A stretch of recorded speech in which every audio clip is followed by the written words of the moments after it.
Olá, minha querida, como você está? Hoje, então, estamos vendo a 11ª mulher da Bíblia. E vamos permanecer no capítulo 4 de 2 Reis.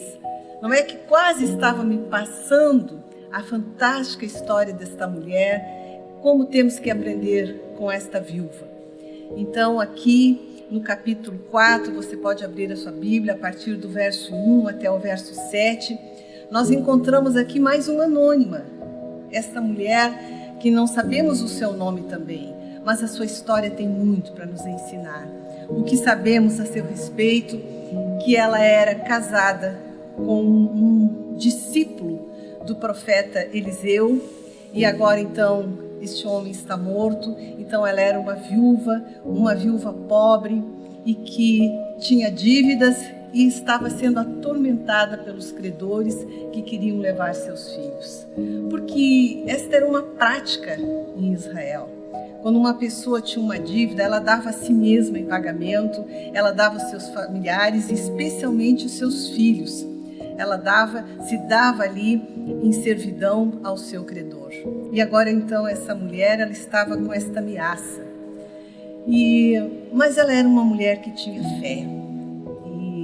Diante dessa situação difícil que ela estava vivendo, ela chamou o profeta, porque um profeta na antiga aliança, ele representava o próprio Deus, era como se fosse Deus falando com o povo. Então aqui eu já começo a aprender com a história dessa querida.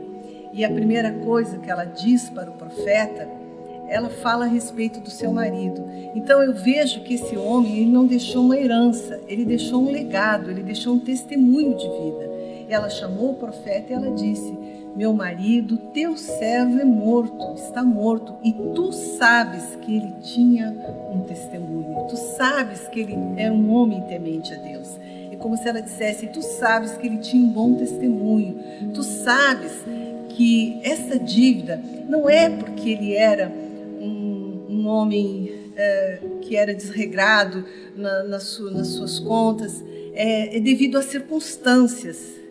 Em outras palavras, ela está dizendo isso para o profeta. Tu sabes quem ele era, tu sabes que ele tinha um bom caráter, tu sabes que ele temia Deus. Então agora nós estamos nessa situação. Esse é o primeiro ponto. Como é importante isso. Esse homem deixou esse testemunho e agora sua esposa, ela podia se respaldar nisso. Meu marido tinha um bom testemunho, meu marido era um homem temente a Deus. O segundo ponto que nos chama a atenção é a forma como o profeta começa a trabalhar com ela. Ele faz perguntas a ela. O que tu tens? Primeiro ele diz: o que eu posso fazer? Depois, o que tu tens? Como se ele chamasse ela à responsabilidade. Sabe, amadas, nós gostamos muito que nos deem respostas prontas. Quando temos um problema e levamos para alguém, nós já queremos a solução. Mas é interessante aqui que o profeta faz essas perguntas para elas. O que eu posso fazer? O que você tem? Terceiro ponto. O pouco que eu tenho pode ser muito para Deus. Então, ela deu uma resposta que nós estamos tão acostumadas a ouvir e que muitas vezes nós mesmas falamos. Eu não tenho nada, eu não sou ninguém, eu não posso nada, eu não sei como, já terminou tudo. E ela vai e diz assim: eu não tenho nada, eu só tenho uma botija de azeite. Mas o azeite, na época, era muito precioso. Ele não era só para a culinária, o azeite era medicinal, o azeite era para as lamparinas, o azeite era o óleo da unção. Eles também usavam como para ungir o corpo, para hidratar o corpo, era o hidratante da época. Com fragrâncias, ele era muito usado, o azeite, ele era precioso, ele era valioso. Então ele diz para ela, pergunta para ela, leva ela a se analisar, olhar para a sua vida, olhar para a sua história, olhar para os seus recursos. E isso Deus está nos chamando nessa reflexão. O que você tem? Quais são os seus dons? Quais são os seus talentos? ele levou ela a pensar sobre isso. E o terceiro ponto, ele, como se ele dissesse para ela: filha, te vira, te mexe, faz alguma coisa, sai da tua zona de conforto e vai na casa das vizinhas e pede as vasilhas emprestadas.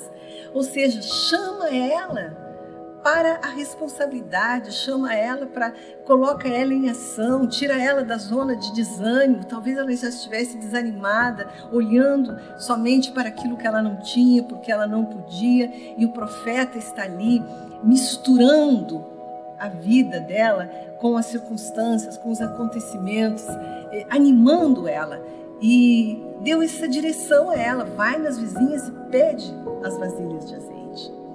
E aí, como quarto ponto, eu olho para a recomendação que ele dá. Pega, fecha a porta do teu quarto, sobre ti e os teus filhos, e ali então permita que aconteça o milagre. Interessante isso, queridas. Muito interessante, porque é como se ele dissesse: viva esse momento em família. Viva esse momento ali, viva essa experiência com os teus filhos, viva esse momento a sós com Deus, permita que seus filhos tenham um momento de contemplação. Eu imagino que história, que memória ficou nessas crianças, nesses filhos, não se sabe a idade, mas ali presenciando o agir de Deus, as vasilhas, aquela botija, aquele azeite se enchendo, e eles vendo que era algo sobrenatural, um acontecimento que era algo divino, era algo de Deus. Com certeza marcou muito a vida daqueles filhos. Então é importante isso. Tem situações, tem agir, tem momentos, tem horas que o agir de Deus ele deve começar na nossa casa, ele deve começar ali, dentro do nosso lar, junto com os nossos filhos, com a nossa família, com o marido ali, vivendo essa experiência, e não primeiro colocando no Face, queridas. Então não era um momento das vizinhas estarem presenciando esse milagre, era um momento agora da família estar contemplando esse milagre e ali tendo esse momento com Deus, se fortalecendo em Deus, recebendo de Deus. Então depois sim, chegaria o momento do testemunho. Tão precioso isso. E aí, uma vez que o milagre tinha acontecido, ela estava com as vasilhas cheias, ela volta para o profeta e o profeta diz para ela: filha, trabalha, vende esse azeite e paga as tuas dívidas. Olha, Deus trouxe a provisão, Deus trouxe o milagre, mas eu preciso trabalhar. Vai, trabalha, e eu preciso pagar as dívidas. E depois desfruta, e depois vive do resto. Isso é importante. Não é porque ela era viúva, não é porque ela era pobre, que ela não devia pagar as dívidas. Que princípio que está aqui, que princípio importante está aqui, para nós estarmos observando. E outra, queridos, às vezes pedimos muito a provisão do Senhor, às vezes pedimos, oramos por um trabalho, queremos um trabalho, queremos que o Senhor nos dê uma provisão. O Senhor vem, traz a provisão, traz o trabalho, mas nós não queremos ter esforço. Reclamamos do trabalho, que é pesado, que é demais, ficamos ali numa posição de vítima. O trabalho é uma bênção. O trabalho a palavra diz que é no suor do rosto que comerás o teu pão. Então aquela mulher, ela precisava entender isso, ela tinha essa parte dela que ela precisava fazer. Deus estava abençoando, mas ela precisava também honrar os seus compromissos. Que preciosa essa história. Me lembrei do Salmo 37, quando o salmista Davi diz, ele já no final da sua vida, ele diz: eu já fui moço e já agora sou velho. Porém, eu nunca vi um justo desamparado, nem a sua descendência a mendigar o pão. E aqui nós vemos Deus socorrendo esta mulher, o profeta trazendo uma direção, ela tendo um coração de obediência, seguindo as orientações. Parecia ser uma pessoa que estava meio desnorteada, assim, desorientada, mas ela tinha fé e ela prestou atenção nas orientações que ela estava recebendo do homem de Deus. Ela buscou ajuda e ela com certeza o Senhor viu o coração dela, viu a sua aflição e a socorreu. E por último, queridas, o quanto essa mulher buscou de vasilhas foi o quanto que ela recebeu, o quanto que ela creu.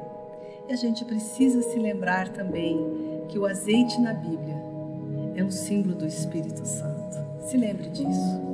O quanto nós buscamos, o quanto nós cremos, é o quanto nós recebemos. Que Deus te abençoe. E até a próxima, se o Senhor assim nos permitir.